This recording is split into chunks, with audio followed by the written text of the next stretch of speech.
لہذا مسلمانوں کے درمیان پھوٹ پیدا کرنا یہ ہماری شریعت کی تعلیم نہیں ہے، یہ منافقوں کی تعلیم ہے۔ اللہ تعالیٰ آپ کو اتحاد کی دعوت دیتا ہے، اللہ تعالیٰ آپ کو محبت کی دعوت دیتا ہے، اللہ تعالیٰ آپ کو اخوت کی دعوت دیتا ہے۔ مساجد کے معاملات میں ہو یا آپسی معاشرے کے معاملات میں ہو، اتحاد کے ساتھ زندگی گزارنا یہ مسلمانوں کی علامت ہونی چاہیے۔ اگر کوئی انسان یہ کہتا ہے ہمارا مشورہ قبول کیا جائے، ہمارا مشورہ قبول نہیں کیا جاتا ہے، تو ہم تمہارے درمیان اختلاف پیدا کریں گے۔ ذرا سوچئے، غور کیجئے، جناب محمد رسول اللہ صلی اللہ علیہ وسلم وقت کے نبی ہیں۔ نبی صلی اللہ علیہ وسلم جب لوگوں سے مشورہ لیا کرتے تھے، اللہ تعالیٰ نے قرآن کریم کے اندر ذکر فرمایا وَشَاوِرْهُمْ فِي الْأَمْرِ فَإِذَا عَزَمْتَ فَتَوَكَّلْ عَلَى اللَّهِ۔ اے نبی صلی اللہ علیہ وسلم لوگوں سے مشورہ کیا کیجئے، اور جب مشورے میں کوئی بات اتفاق کے ساتھ لوگ اس پر جمع ہو جائیں، اس کے بعد اگر کوئی اختلاف کرتا ہے تو ایسے لوگوں کی کیا سزائیں بتائی گئی ہے سنتے جائیے۔ آج کے اس خطبے سے لیتے جائیے۔ ایسے لوگ کہ جو لوگ کسی بات پر تمام لوگ اتفاق کر لیں، پھر کچھ فتنہ پرور لوگ کھڑے ہو اور اس کے اندر اختلاف پیدا کریں، اس کے اندر انتشار پیدا کریں، ایسے لوگوں کے بارے میں نبی صلی اللہ علیہ وسلم نے فرمایا سَتَكُونُ حَنَّاتٌ وَحَنَّاتٌ۔ ایسا زمانہ آئے گا کہ تمہارے درمیان تھوڑے بہت اختلافات ہو جائیں گے، اس اختلاف کو ختم کر لینا، اور جب لوگ کسی بات پر جمع ہو جائیں، اس کے بعد کوئی فریق کھڑا ہو، اور اس کے بعد فَمَنْ أَرَادَ أَنْ يُفَرِّقَ أَمْرَ هَذِهِ الْأُمَّةِ، اس کے بعد کوئی شخص کھڑا ہو اور اس امت کے اندر تفرقہ پیدا کرنے کی کوشش کرے، اس امت کے اتحاد کو پارا پارا کرنے کی کوشش کرے، تو ایسے لوگوں کی سزائیں کیا بتائی گئی؟ اللہ کے نبی صلی اللہ علیہ وسلم نے فرمایا فَضْرِبُوهُ بِالسَّيْفِ، ایسے لوگوں کی گردنیں مار دو تم، کیونکہ یہ لوگ مسلمانوں کے معاشرے میں بغاوت کا کام کر رہے ہیں۔ اسلام میں بغاوت کی سزا کیا ہے؟ ایسے لوگوں کی گردنیں مار دی جائے۔ باغیوں کی سزا کیا ہے اسلام کے اندر؟ گردن مار دی جائے۔ کائن من کان، کوئی بھی ہو، چاہے کسی بھی معاشرے کا فرد ہو، بڑے سے بڑا فرد ہو، معاشرے میں عزت دار ہو، اگر اسلامی مملکت ہے، لوگ کسی خلیفہ کی اتباع کر لیتے ہیں، تمام لوگ کسی خلیفہ کو اپنا خلیفہ مان لیتے ہیں، تمام لوگ کسی بات پر اتفاق کر لیتے ہیں، اس کے بعد کوئی کھڑا ہو اور بغاوت کرے، تو ایسے لوگوں کی سزائیں اللہ کے نبی نے فرمایا ایسے لوگوں کو معاشرے میں جینے کا کوئی حق نہیں ہے، ایسے لوگوں کی گردنیں مار دی جائے۔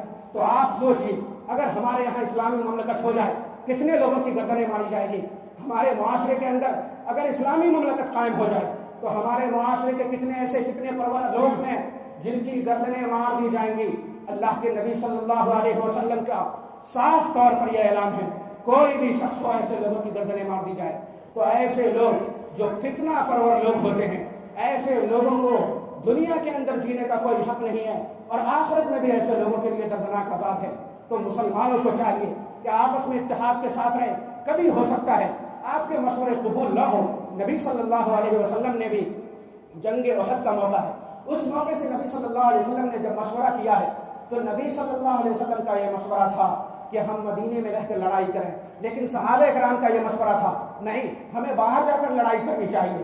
پھر اللہ کے نبی صلی اللہ علیہ وسلم نے اپنے مشورے کو چھوڑ دیا ہے اور پھر دوسروں کے مشورے کو قبول کیا ہے۔ یہ ہمارے نبی کی تعلیم ہے کہ نبی صلی اللہ علیہ وسلم اپنے مشورے کو جب چھوڑ سکتے ہیں تو آپ کون سے کھیت کے مولی ہیں؟ آپ اپنے آپ کو تو کیوں سمجھتے ہیں؟ آپ یہ کیوں سمجھتے ہیں کہ ہم سے بڑا کوئی نہیں، ہماری بات آ گئی تو وہی قابل قبول ہونی چاہیے، اگر نہیں قبول ہوتی ہے تو ہم فتنہ پروری کریں گے۔ ایسے موقع سے عبداللہ بن ابی کھڑا ہوتا ہے، کہتا ہے کہ ہم فتنہ پروری کریں گے۔ تو نبی صلی اللہ علیہ وسلم کی یہ تعلیم نہیں ہے۔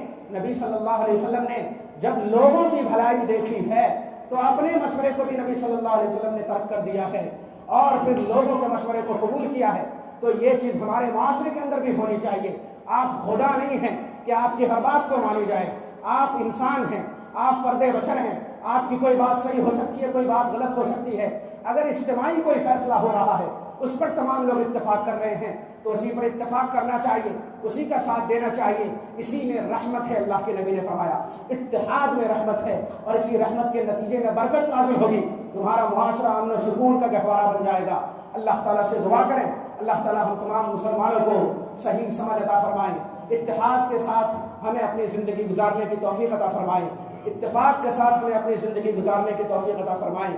اللہ رب العالمین مسلمانوں کے درمیان جو اختلافات ہیں جو لڑائی جھگڑے ہیں، چاہے وہ مسجد کے پیمانے پر ہو، چاہے وہ معاشرتی پیمانے پر ہو، چاہے وہ صوبائی پیمانے پر ہو، چاہے وہ جمعیتی پیمانے پر ہو، کسی بھی پیمانے پر اللہ تعالیٰ اگر ہم اختلاف کے اندر ملوث ہیں تو اللہ تعالیٰ ہم تمام لوگوں کے اختلافات کا حل فرما۔ اللہ رب العالمین ہمارے درمیان اخوت عطا فرما، ہمارے درمیان محبت عطا فرما، ہمارے درمیان اللہ رب العالمین محبت عطا فرما۔ ہم جب تک جیے تب تک اسلام پر جئیں، جب ہمارا خاتمہ ہو تو ایمان پر ہو۔ وصلی اللہ علی نبینا محمد وعلی آلہ وصحبہ وسلم، وآخر دعوانا ان الحمد للہ رب العالمین۔